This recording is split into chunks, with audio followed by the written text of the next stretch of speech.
Hey guys, welcome back. In today's video, I will cover how to create a vector, how to find out the class of a particular object in R, how to change that class to say some other class, right? How to do some basic calculation on a vector, right? So just create a scalar vector, scalar or scalar vector you can say, which is x is equal to 2, right? The next is rep is to repeat a particular object in R n number of times. So first argument is your object, which is x. I want to repeat the value of x 5 times. Second argument is number of times. Once I execute this command, 2 will be printed 5 times, right? Similarly, if suppose there is a combination of two objects, say a and b, so for that you have to first create a vector. I will come to this later on how to create a vector, but in order to create a vector there is a function called c, and in bracket you have to mention the names of the elements or the element numbers, right? And I want to repeat a and b 5 times.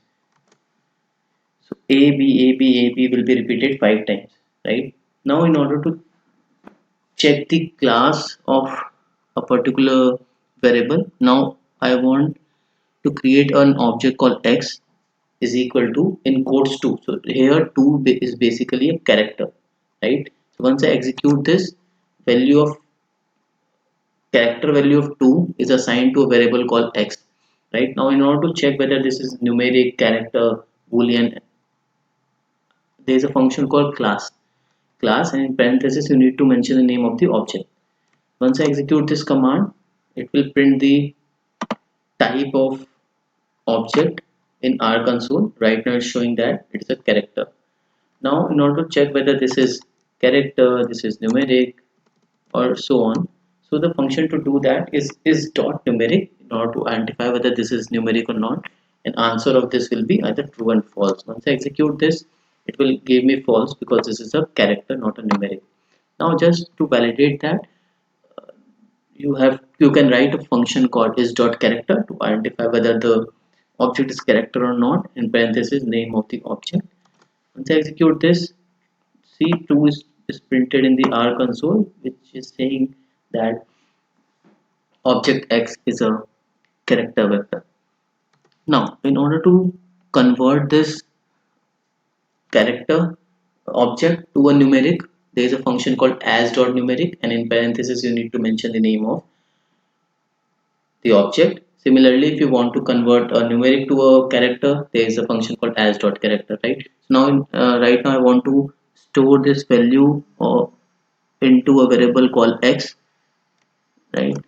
So you can again validate this. The value of 2 has been assigned to a variable called x. Now, in order to validate whether the class has changed or not, you can again write the function called class in bracket. You need to mention the name of the object here. The name of the object is k. Once I execute this, the name of the object, the class of the object is printed in the console, which is numeric, right?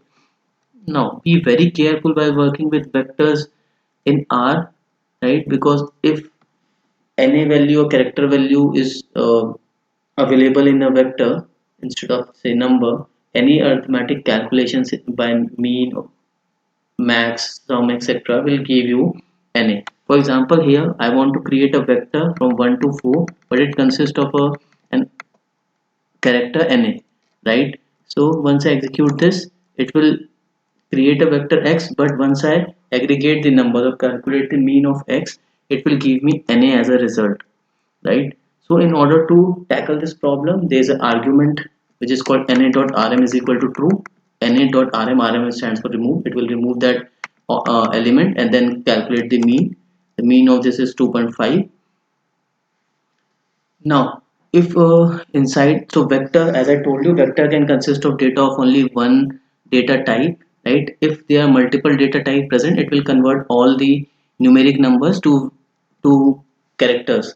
For example, here I am creating a vector a1 b2 c3, right? So this is the vector created, and all the values of this particular vector has been created, converted to numeric character.